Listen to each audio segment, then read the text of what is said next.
Cette année, les premiers flocons sont précoces à Pékin. Ils sont tombés 2 mois plus tôt que l'an dernier. Une anomalie qui n'a rien de naturel. Les climatologues chinois disent avoir envoyé dans l'atmosphère des particules chimiques qui déclenchent ces précipitations. Mais cette fois, les températures proches de 0 degré ont pris de court les habitants. La neige a provoqué des problèmes de circulation dans la capitale et des vols ont dû être retardés.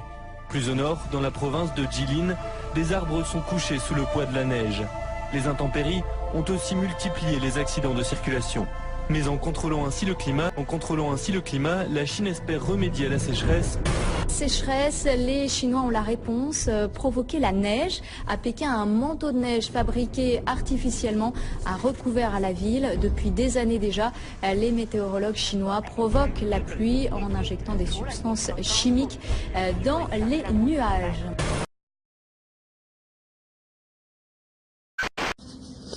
Et toujours à l'étranger, cette vision étonnante de Pékin sous la neige. Les flocons ne sont pas tombés naturellement du ciel, mais ont été obtenus artificiellement.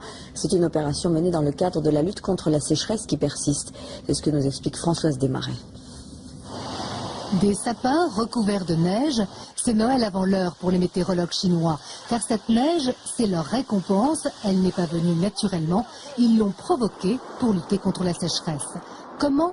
En intervenant directement sur les nuages dits non précipitants, ceux qui sont constitués d'une multitude de gouttelettes d'eau microscopiques ou de cristaux de glace, pas suffisamment gros pour tomber. Pour forcer la nature, il s'agit d'introduire des agents glacogènes dans les nuages, soit à partir du sol grâce à des générateurs, soit par avion. Une technique qui garantirait plus de précision dans l'introduction des produits. Les techniques sont connues et pratiquées de par le monde pour provoquer la pluie, empêcher la grêle, dissiper certains brouillards ou la pollution. Bonjour à tous. L'armée américaine chercherait-elle un moyen de contrôler le climat? C'est la question qu'on se pose aujourd'hui dans e-reportage. Contrôler le climat en déclenchant par exemple des cyclones ou en provoquant des sécheresses. L'idée paraît farfelue et pourtant, en plein Alaska, l'armée américaine développe depuis plusieurs années un programme de recherche scientifique et militaire sur l'ionosphère. Alors fantasme ou réalité, voici l'enquête d'Audrey Avram sur un récit d'Adrien Pinon. Et si un jour nous pouvions contrôler le climat? Nous sommes en Alaska, au milieu des glaces. Derrière ces grilles, sur plus de 20 hectares, se trouve une base de l'armée américaine. De loin, on distingue une forêt d'antennes de plus de 20 mètres de haut. Il y en a plus de 80. Officiellement, cette base abrite un programme de recherche scientifique et militaire sur l'ionosphère, l'une des couches de l'atmosphère. Nom de code, HAARP. Un nom qui suscite de nombreuses rumeurs et interrogations depuis des années. On pense généralement que les Américains y étudient le contrôle des communications, voire des phénomènes climatiques. Nick Begich est chercheur. Cela fait 15 ans qu'il tente d'en savoir plus sur les expériences menées au cœur de l'Alaska. Après plusieurs années d'enquête, il est arrivé à rentrer en contact avec l'un des concepteurs du projet HAARP, le physicien Bernard Island, qui veut lui donner accès à des données confidentielles. Ce qui est apparu à la lecture de ces brevets concernait des recherches pour manipuler le climat, des manipulations climatiques, voire même des manipulations de l'environnement de manière très particulière, tout ça pour des applications militaires. Manipuler le climat, cela paraît impensable. Mais être capable d'envoyer un cyclone ou une sécheresse chez ses ennemis, cela ressemble à l'arme absolue. Les Américains essaient-ils vraiment de contrôler les phénomènes climatiques? C'est ce que croit Luc Mampey, chercheur pour le groupe de recherche et d'information sur la paix et la sécurité. Je fais référence notamment à un rapport publié par l'US Air Force vers la fin des années 90 et qui s'appelait Air Force 2025, où très clairement l'US Air Force évoque là toutes les recherches qui devraient être faites à des fins militaires de manière à pouvoir avoir un certain impact sur les phénomènes météorologiques, de manière à pouvoir faciliter les opérations militaires amis et rendre plus compliquées les opérations militaires d'ennemis. Les Américains travailleraient sur la maîtrise du climat depuis les années 60. Il y a des premiers essais qui ont été faits au moment de la guerre du Vietnam, où là, effectivement, on a, par des procédés physico-chimiques, essayé de provoquer des intempéries, des averses extrêmement fortes. En 1967, en pleine guerre du Vietnam, les Américains se livrent à une expérience étonnante. Ils déversent une substance chimique au-dessus des nuages. Le but, faire en sorte que les pluies torrentielles de la mousson se propagent au Nord-Vietnam jusqu'aux bases de leurs adversaires. Le plus étonnant, c'est que cela a marché. Alors HAARP pourrait-il être la suite de ces premiers essais? Ce qui concerne les modifications environnementales, et climatique, c'est un enjeu militaire aux États-Unis depuis certainement 50 ans. Et cela implique des technologies, des procédés, des techniques très proches de ce qui est mis aujourd'hui en œuvre dans le cadre du programme HARP. HARP suscite l'inquiétude, au point qu'en 1997, le Parlement européen met sur pied une commission d'enquête sur la possibilité de manipuler le climat à des fins militaires. Très vite, les parlementaires font des découvertes alarmantes. Ils apprennent par exemple que HARP émet un rayon qui chauffe et qui perturbe l'ionosphère, une couche de l'atmosphère chargée de nous protéger des rayonnements solaires. Ernest Gelscher, député européen, a participé à cette commission. Ce genre de projet, de planter des antennes et d'envoyer un signal dans l'ionosphère, tout d'abord c'est fait par les militaires.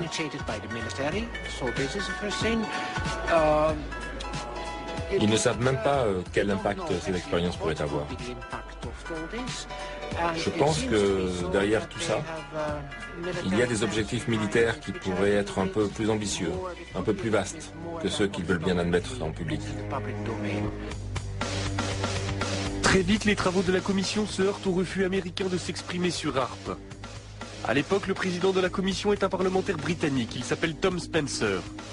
Convaincu du danger que le projet pourrait représenter, il essaie d'obtenir des précisions de la part des responsables américains, mais sans succès. Nous n'avons eu absolument aucun contact avec les Américains. Ils ne sont jamais venus. Pendant les auditions, Tom Spencer lui-même leur a dit qu'ils seraient les bienvenus au Parlement européen. Pour rencontrer les députés européens, ils n'ont jamais répondu. Je crois qu'ils ont délibérément décidé de faire la sourde oreille, d'ignorer le sujet et de ne pas en parler.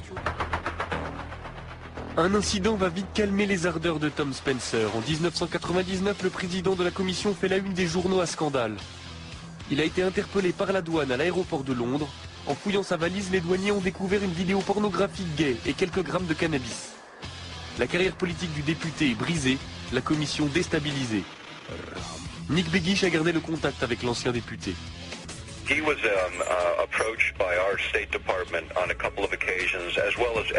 Il a été approché par les autorités américaines plusieurs fois, comme tous les membres du comité. On lui a demandé de ne pas organiser ses auditions. Il a refusé et même accéléré la procédure. Il a essayé de parler avec les Américains, il a essayé de parler avec l'OTAN. Un jour, il a même appelé Al Gore devant moi. Ils étaient amis depuis des années et Al Gore a refusé de le prendre au téléphone de la Maison Blanche. Il était vice-président à l'époque. Ce qui s'est passé, c'est que tout le monde a dit à Spencer de rester en dehors de tout ça et il ne l'a pas fait.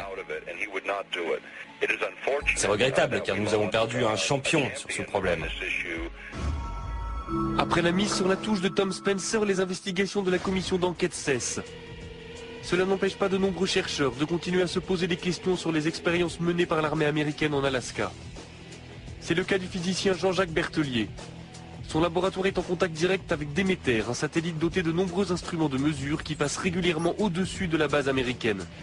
Lorsqu'on passe au-dessus de HARP, on voit quelque chose qui n'a pas l'air, pour un profane, n'est pas très étonnant, mais on voit ici un signal à 1 méga, à peu près un petit peu plus de 1 méga, qui est une émission dont on sait que c'est émis par HARP. Donc, vous voyez bien que dans le milieu naturel, il n'y a pas ce genre d'émission. Et ce qu'on voit surtout qui est intriguant, c'est le fait qu'on a une baisse d'un facteur 2 ou 3 de la densité et une augmentation assez sensible de la température. Ce qui montre que HARP arrive à modifier quand même assez profondément l'ionosphère. Ainsi, le projet HARP fonctionne et son rayon peut modifier l'ionosphère. Mais il n'y a pas de preuve formelle que l'objectif est de pouvoir manipuler le climat à des fins militaires. Pourtant, le docteur Begich est persuadé que l'armée américaine possède une arme d'une puissance sans précédent. On va continuer à parler de ce projet pour sensibiliser le public et pour convaincre les politiques de prendre les choses en main. Pour nos libertés, pour nos vies privées, personne ne peut l'ignorer. HARP, c'est l'une des pièces d'un puzzle très complexe. Le silence de l'armée américaine alimente les peurs et les fantasmes. Personne ne sait si les militaires essaient effectivement de contrôler les phénomènes météorologiques. Mais il est certain que les expériences qui sont menées dans les neiges de l'Alaska perturbent le ciel au-dessus de nos têtes. Des expériences dont nous ne connaîtrons les conséquences que dans quelques années. 正直、スマトラ沖地震と津波はアメリカの地震津波兵器の仕業だと言われたら、国際的な震災復興の協力体制といったって、むしろアメリカだってこんな人を登用するなんて日本国政府は何を考えてるんだと思われてしまうのではないかというふうに心配をいたします。どう思われますか、浜田政務官。総務大臣政務官、浜田和之君。お答えいたします。地震兵器とか自然改変装置というのは別にアメリカだけではなくて、旧ソ連も今のロシアも中国も多くの国々がですね、研究開発に余念なく取り組んできた事実があります。でしかも地震あるいは津波、人工的に起こすということは実は技術的には十分可能だと言われているのは、国際政治軍事上においては常識化されているわけであります。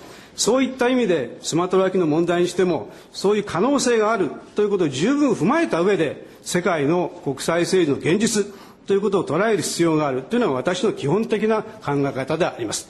だからといってそのことによってアメリカ政府やアメリカのさまざまな企業が日本のために援助をしない、そんなことは決してありません。現実にさまざまなですね、アメリカの軍の関係の技術、国立のさまざまな研究所からですね、今回の大震災に関して技術的な協力をしたいという申し出が寄せられているという事実があるわけであります。以上です。